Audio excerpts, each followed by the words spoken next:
Today's rich kid going homeless is 24-year-old former ballet dancer Calum. So I've worked massively hard, give or take, throughout my whole life to become a professional ballet dancer, be in the best ballet school in the world. Been doing that from the age of 11 till 11 to 10 years. There you go, 21 is when I stopped. I don't say I deserve a cash rebate from my parents, but I'll probably use that as a bit of a clutch. Injury finished Callum's ballet career, and now, out of work, he's cashing in on the bank of mum and dad. So my relationship with money is a take relationship. It's not an earned sort of thing. Callum's current line of credit enables him to keep his work-free diary full. You're having your facial today? Yes. Typical day for me, I would say, with lots of socialising. I mean, obviously I get like facials, I get my eyebrows done probably an embarrassing amount of times a month. I go for a jog now and again. I don't think I do anything particularly taxing. But pampered Callum will give up all of this to sleep rough, as he's got a point to prove about the homeless. I think homeless people are sometimes potentially a bit dangerous, possibly a bit lazy. In some circumstances are where they are because of drugs. But when they're just sort of sat on the ground, it's not something that I directly sympathise with, and they could be doing more to get themselves off the street.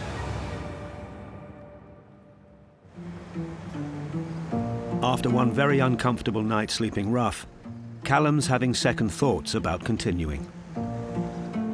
Obviously, being homeless, you don't have necessarily the choice to sack it off. Well, I do have the choice to sack it off, and I will very happily do so. It won't bother me in the slightest. I honestly think I'm on the verge of stopping. So what do you need to do now, do you think, to get you out of this sort of headspace, or...? I don't know. Definitely on that wavelength at the moment. Because of what? I'm just trying to... I'm just uncomfortable. Don't like the way people are looking at me. Weirdly, it wasn't so much the lying on the floor. It's more just sort of like the in-between sort of lurking around. Yeah, I honestly think that this process isn't for me.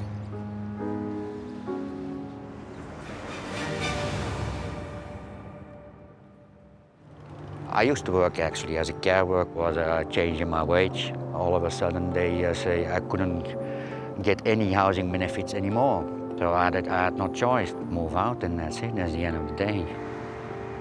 Homeless Gert has been sleeping rough in the grounds of an old church in Chiswick for the last 2 years.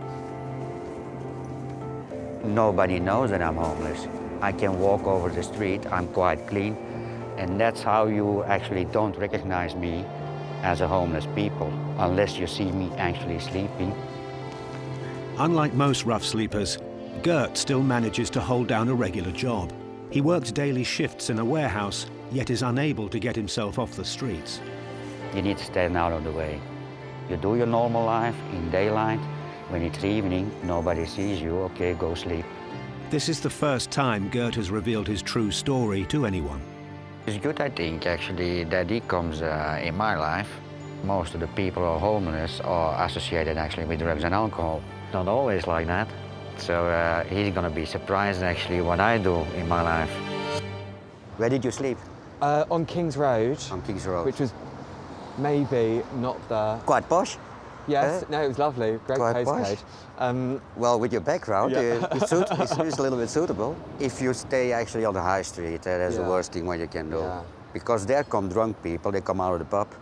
Well, they can literally actually, they can kick you. Yeah, I was a bit worried about putting myself in a sleeping bag and zipping it up. So it's a little bit weird, isn't it? Yeah, no, definitely. It's sort of emotionally very, very unsettling. He's not streetwise, that is for certain, but it's probably with the lifestyle. But I think actually it's maybe an eye-opener for him. If you want to come to see my place where I sleep. Yeah, absolutely. Yeah? Let's go. All right. In your future, do you see yourself actually to get a job or doing something? Yeah, definitely. It's something that is, for me, I make maybe a lot of excuses for myself, I think. But It's allowed. yeah. That happens a bit too often, though, I think. It's one of those things, because I did something so specific for so long. Yeah. Actually finding something that is you're actually motivated to want to do. Yeah, it's tricky. As Callum starts to open up, they reach the church where Gert has been bedding down for the last 2 years. That is where I sleep. That's where you rest. And the surprises don't stop there. Now the thing is that I didn't tell you. Yeah, tell me. If you want to spend the night, and tomorrow actually my journey, it starts early. Yeah. Because I need to work early. Oh my God, I did not know that. I need to work at 5 o'clock in the morning. Jesus, that's very Till 1 early. o'clock, taking shelves in the morning, literally customer service. But that's how I live. And that's, it's not by choice that I do that. My only lie at the interview about my address.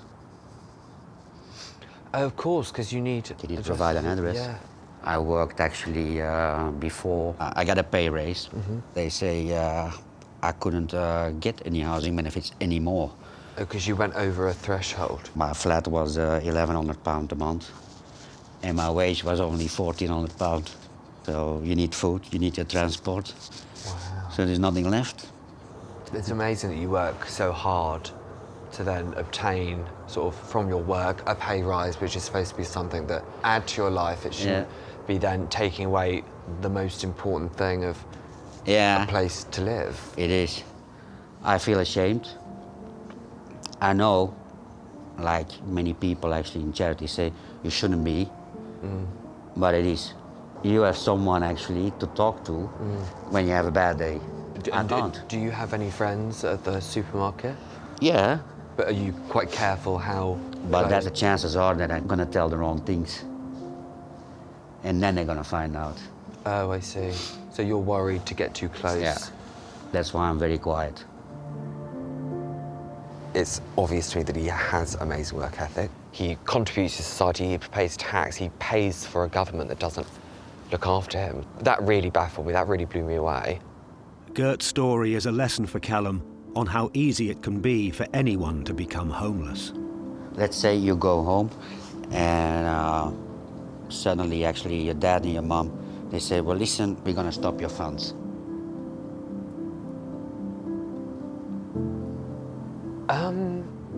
I don't know. Anything can happen. You never But know. the potential is there. Don't encourage my mum to do that. I don't think it's wise that he actually lives on mom's and dad's money.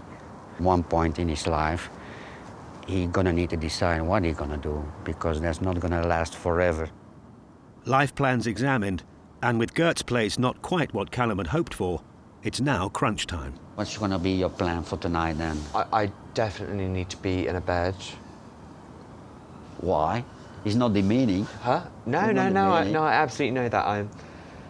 It's gonna be an experience, an adventure for you. Yeah, maybe. I think last night was definitely Well, but this is actually... a big enough adventure for me. I did not expect fully how cold it is. Yeah. So yeah, I think I will be figuring out how to get to a bed. I think I need to get my back sorted, yeah. Okay. All right.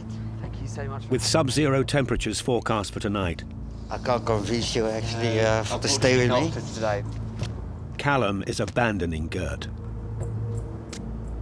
I felt guilty, obviously, walking away and seeing him bedding down, but I don't see how me being with him makes his situation any less. I suppose probably lots of people who are in homeless situations probably need to be selfish. So, yeah, I'm being selfish. Would somebody else probably do it better than me? Absolutely. But whatever. I couldn't convince him. Can't say that he's right or wrong. Probably the desire for a bed. That's the most important thing. For me also, but yeah, I don't have the money for that.